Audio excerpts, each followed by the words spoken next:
आज की कहानी है बाघ की चालाकी। एक जंगल में एक बेहद चालाक बाघ अकेला रहा करता था। हालांकि जंगल में और भी बहुत सारे जानवर रहते थे, परंतु वह बाघ अपने परिवार से बचपन में ही बिछड़ चुका था। इसलिए उसने अपना सारा जीवन अकेले ही संघर्ष के साथ इस घने से जंगल में गुजारा था। वह जंगल के प्रत्येक कोने कोने से वाकिफ था, अतः उसे इस जंगल में किसी भी चीज का भय नहीं रहा था। वह सारे जंगल में अकेले घूमता और जब जरूरत पड़ती अपने खाने की व्यवस्था कर ही लेता।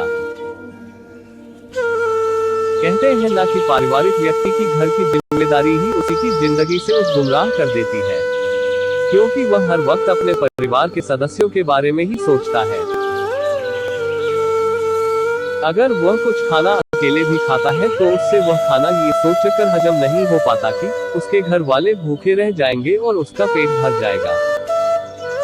लेकिन बाघ का परिवार था ही नहीं और वह अपना जीवन खुद के बनाए नियमों एवं शर्तों के बल पर जीता। इसलिए वह हर दिन खुशी के साथ मौज मस्ती करके बिता लेता। वह बड़े से बड़े जानवर के साथ चालाकी से खिलवाड़ कर देता।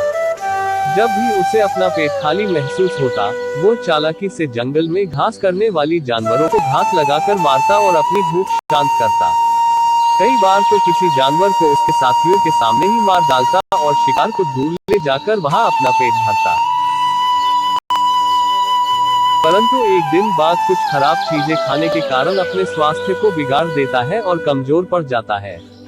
परंतु फिर भी वह जीने की बहुत उम्मीद रखता है। तबीयत बिगड़ने के दौरान वह एक पेड़ के नीचे कई दिनों से झाड़ियों में ही बैठा रहता है।